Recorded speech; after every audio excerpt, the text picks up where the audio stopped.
If you're looking for excellence in American business, this parade is a good place to start. The best-loved characters ever created are strutting their stuff down Main Street at Walt Disney World, and people are having the time of their lives.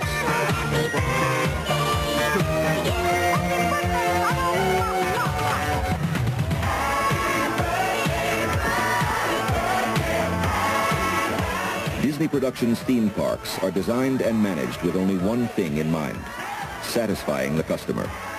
When it comes to providing an entertainment vacation land for the whole family, Disney has no peer.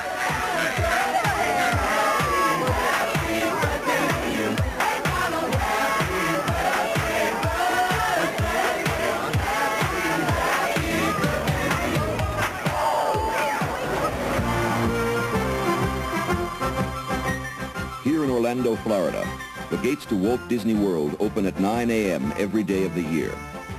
In less than an hour, the grounds are mobbed. On a busy summer day, more than 100,000 people will converge on the park. The price of a one-day ticket to the Magic Kingdom or Epcot Center is $18. Hi, $5 for Magic Kingdom one day. But most folks buy a 3- or 4-day pass, stay on the property at one of 3 Disney-owned hotels, and eat their meals in Disney restaurants. Last year, the park hosted 23 million people from all over the world and took in gross receipts of $730 million. What is it that attracts people in these numbers? In a word, the irresistible magic of Disney make-believe. Mickey Mouse, the park trademark, is the emblem of that magic. When a Disney executive takes you out to lunch and tells you it's on the mouse, he's not kidding. But how is it possible to sustain a seamless world of make-believe in the midst of this teeming crowd? The Disney solution to this challenge is one of the best examples in American business of how a large company communicates its values to its employees.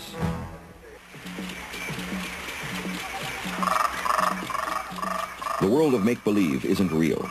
It's a continuous performance occurring all around you. The physical park is a giant stage. But to come alive, a stage needs performers. What Disney does better than anyone else in the business is train its employees to be performers in a live show.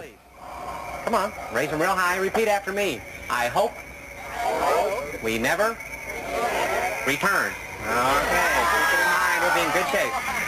As we leave civilization behind, we enter the mighty Amazon River of South America. Oh, look at this. We're moving into a pool of dangerous hippopotami. They can easily upset our boat. Now watch out for these guys. They are dangerous. They've been sinking our boats all week long. There's a charger on the left, and another one's on the right, guys. Uh-oh, hey, crew. We're in headhunter territory now.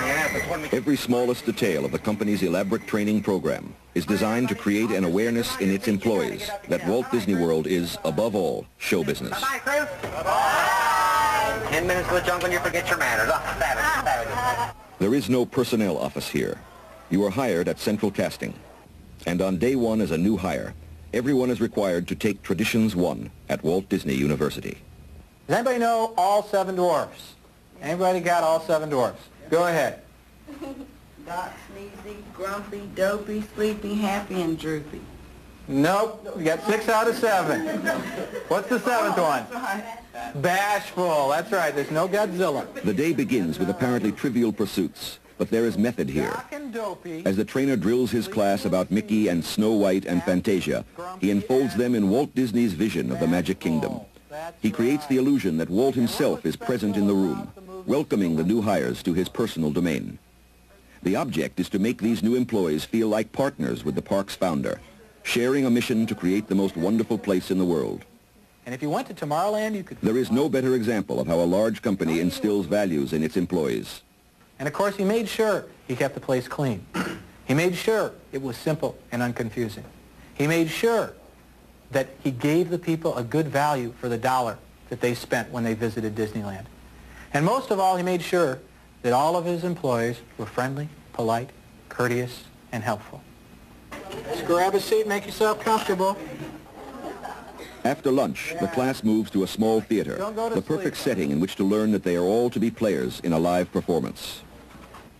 What business are we in? You know, everybody knows that McDonald's makes hamburgers, General Motors makes automobiles, Sony makes TVs, but what does Disney make? Makes people happy. Exactly. Doesn't matter who they are, where they come from, what they do, what language they speak, what color they are, or anything else. We're here to make them happy. Nobody's been hired for a job. Everybody has been cast for a role in our show.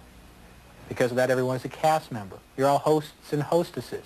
There's no custodians, no cops, there's no bellboys or anything else. Everybody's a host and a hostess. We also work on stage. We take a break, we go backstage. We wear a costume, not a uniform. Of course, we deal with an audience, not a crowd. That audience is made up of guests and of visitors, not of tourists. Reminds us what business we're in. We are in show business. We are in entertainment. On stage, off stage, a simple distinction that Disney drums into its employees endlessly. Walt Disney saw to it that the stage itself, what customers see as they move through the park, was what he called picture perfect.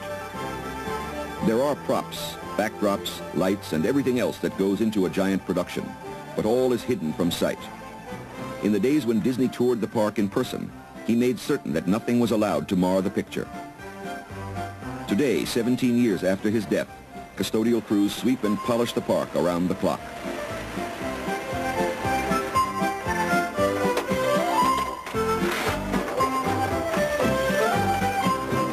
Off stage at Walt Disney World is really understage.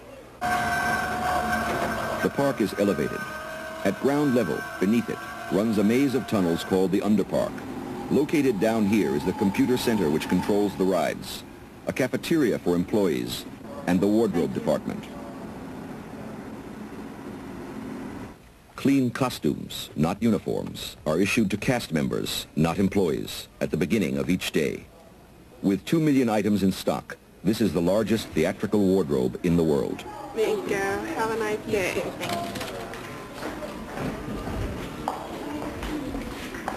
In the Underpark, strictly off limits to customers, employees may smoke, eat and drink, fix their makeup, and in general behave as they do in the real world. But once they ascend from the tunnel and enter the Magic Kingdom through inconspicuous doors in quiet corners, they are on stage again and expected to perform. It's easy to see that masked and costumed characters like Captain Hook are performing. But the thing to remember, and the point that Disney emphasizes to its employees, is that everyone is a part of the show, including the VIP hostesses stationed near City Hall to answer questions. And then when you get to each land, it's going to be a little more detailed, and it'll list all the attractions, restaurants, and shops. Okay? So you shouldn't miss a thing, and you're starting off in Town Square. Okay? How are you today? Each player's responsibility is the same. Make the guests, not customers, feel welcome and special. This guy is important. How can I make him feel that way? What can I do to give him the kind of day that he came to Walt Disney World for? And that's not easy. I'm not going to kid you. That's probably the most difficult thing you're going to have to contend with here at Walt Disney World. People get upset. They get angry. They get lost. They get confused. They get hot. And they take it out on you. And you don't deserve it. How do you do it? How do you maintain friendly, smiling, polite people? You know, we get letters every day, all the time. And like everything else in the park, the training itself is a performance, scripted, rehearsed, and faultlessly delivered by the trainer. And I'm going to stand here and I'm going to throw pixie dust over you all. You're going to... Folks, it doesn't work that way. How does Disney do it? By making certain everyone understands his role in the show. When Traditions 1 has been completed, new hires go into the park for 3 days of operations training. Disney chooses terminology for the image it projects. Rides aren't rides, they're attractions. And the script, in a hats off to the carnival barker, is called the spiel. That's not spiel, but spiel. At the Jungle Boat Cruise, the spiel is 9 pages long. To discourage ad-libbing, it includes a list of approved variations and 3 pages on the philosophy of the ride. Nothing is left to chance. If you can, try to act like you're steering, okay? Hard to remember.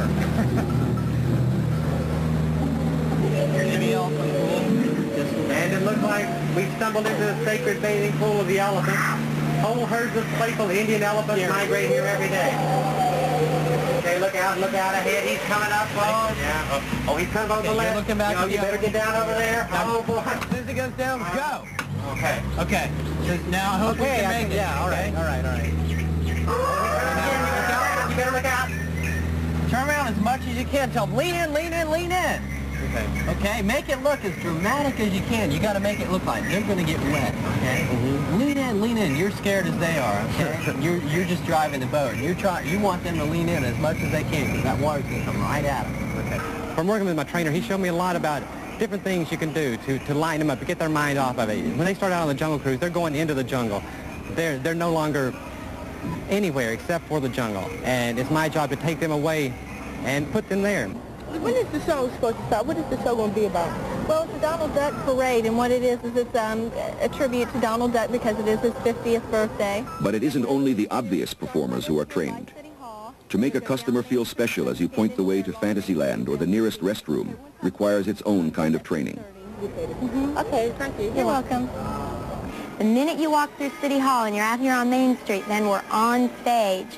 You need to be all smiles. That's what the guests remember. They remember what that person said to them, what that cast member told them when they were in front of City Hall, and that you were smiling or that you took extra time with them. Those are the important things. Okay, Alan, in the process of making your rounds, you need to keep... Everyone is taught a role.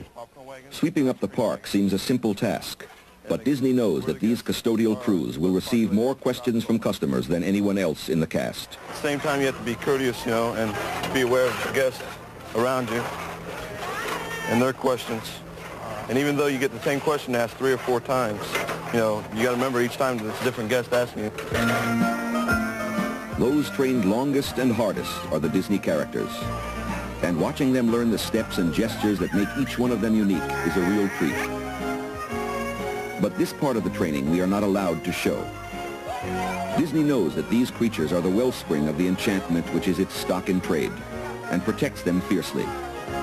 The most strictly enforced rule in the park is that no one outside the cast shall ever be permitted to see a character with its mask off. The illusion must be maintained. These players are taught never, under any circumstances, to break character. We tried to peek behind the mask by filming Goofy in the Underpark before he went on stage. But even down here, because we were there with our cameras, Goofy played Goofy. The key to Disney's success is its commitment to making sure that people who come here have a good time, and the training program the company has developed to achieve that end. Disney will go to any lengths to make certain that every one of its 19,000 employees understands its credo and the importance of his or her role in the show to creating the world of make-believe. The payoff is plain to see. The Magic Kingdom truly becomes a magical place.